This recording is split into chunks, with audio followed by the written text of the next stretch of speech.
Hello, my name is Jean-Jacques Nantel.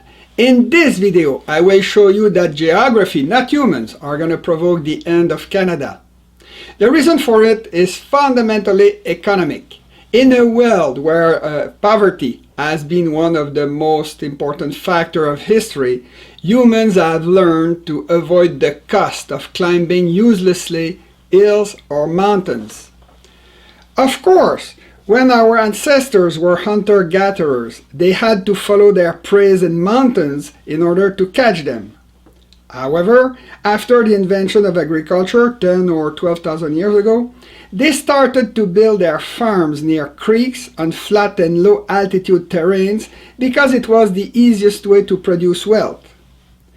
With the development of civilization, humans slowly moved downstream to build their villages in valleys and later their cities in plains crossed by large rivers.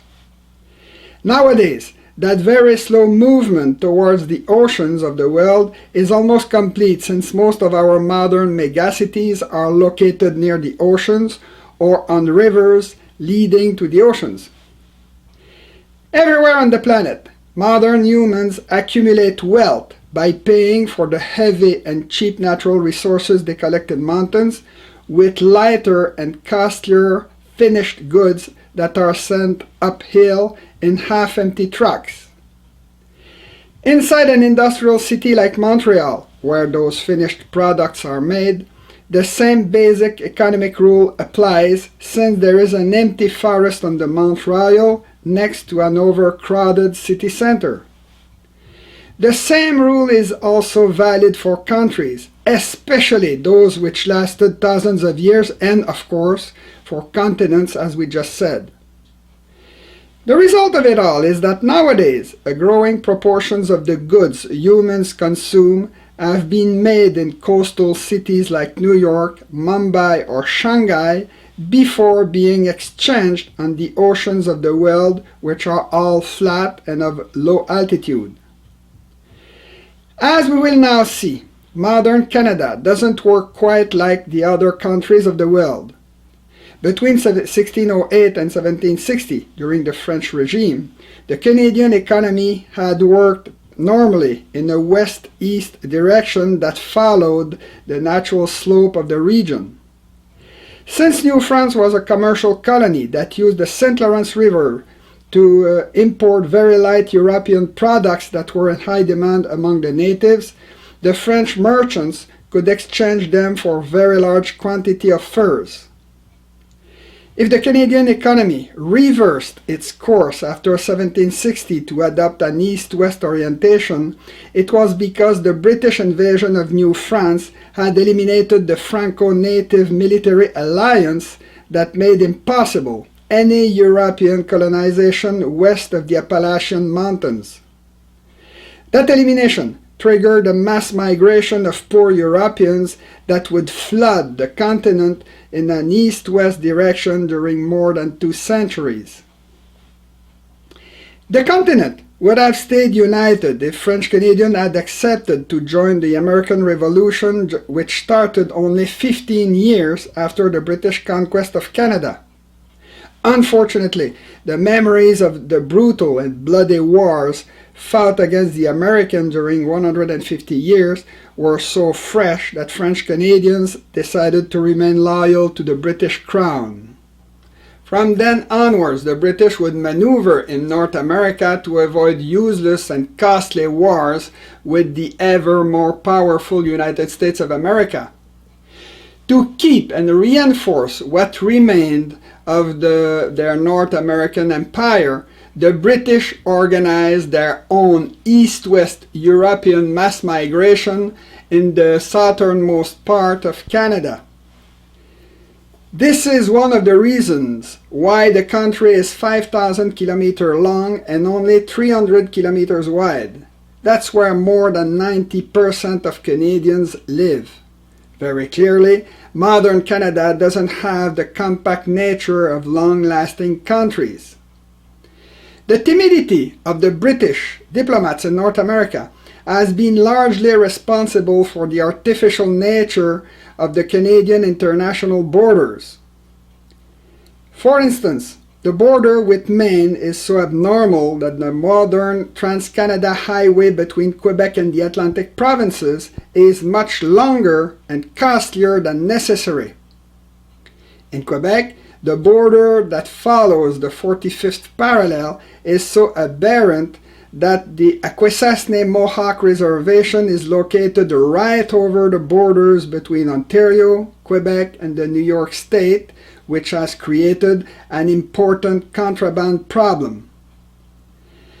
The southern border of Ontario, which passes in the middle of the Great Lakes, has also been imposed by USA, as well as the southern borders of the prairies along the 49th parallel. That border is so artificial that USA and Canada had to waste a lot of money to cut 6 meters of forest along that border in order to make it visible. The border between Yukon and Alaska is also artificial because it divides a territory that is naturally united by the Yukon River, along which we find 3 of the main towns of the region. The Canadian international borders are so strange that the shortest and cheapest route between Montreal and Vancouver passes through the American territory. The internal borders of Canada are often uselessly linear. Okay, it's true, the Northwest Territories regroup the Mackenzie River watershed, and their western border is at the right place along the ridge line of the Mackenzie mountain range. Obviously here, some civil servant forgot to do something stupid. His colleagues, however, didn't forget to do it in the rest of Western Canada, where the majority of the internal borders follow blindly meridians and parallels without any geographic or economic justification whatsoever. In the prairies, the borders have clearly been drawn so that each province would have the same surface area. In eastern Canada, the straight border between Quebec and southern Labrador is also problematic because it increases the cost and the difficulty of developing hydroelectric projects. Not surprisingly, the capital of Canada is also an artificial city of civil servants and consumers that doesn't even have a real harbor, despite the fact that the Ottawa River is navigable until the Rideau Canal. Ottawa is not even located where it should be. Originally, it was to protect the new Canadian capital from an American coup de main that the British Crown had decided to build it far from the American border.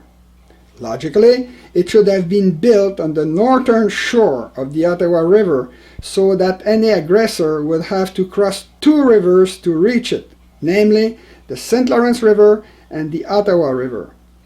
If Ottawa was finally built on the more exposed southern shore of the Ottawa River, it was clearly to make sure that the Canadian capital would enrich Ontario rather than Quebec.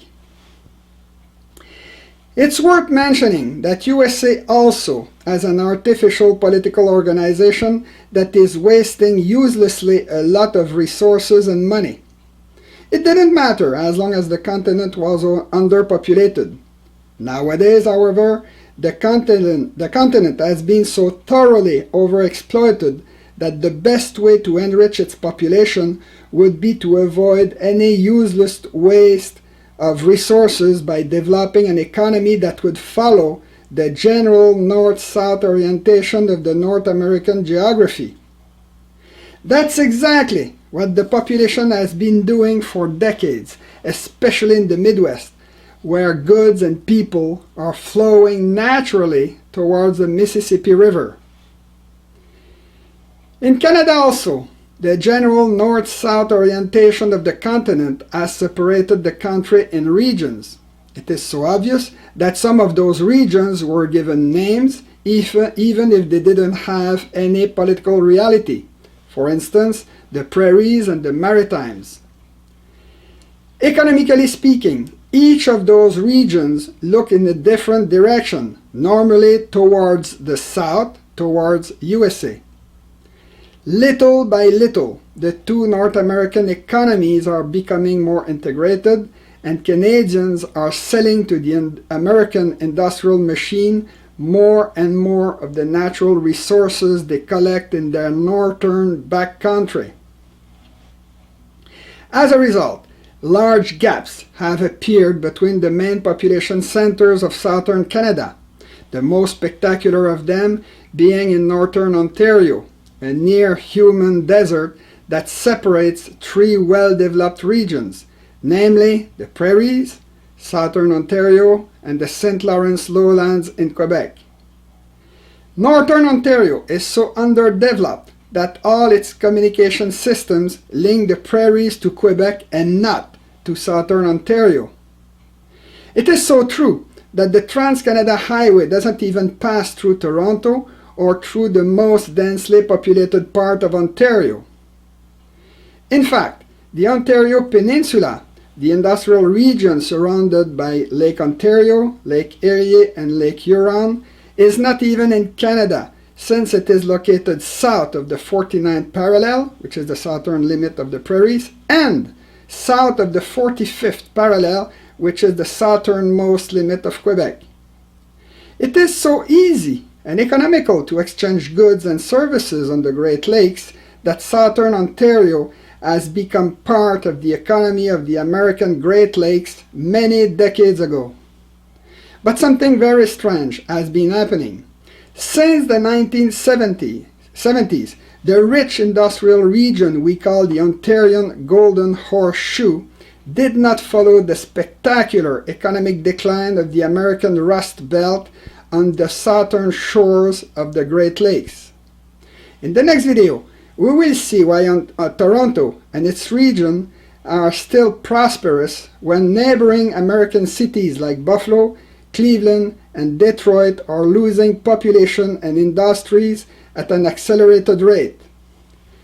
Please feel free to share this video on the internet.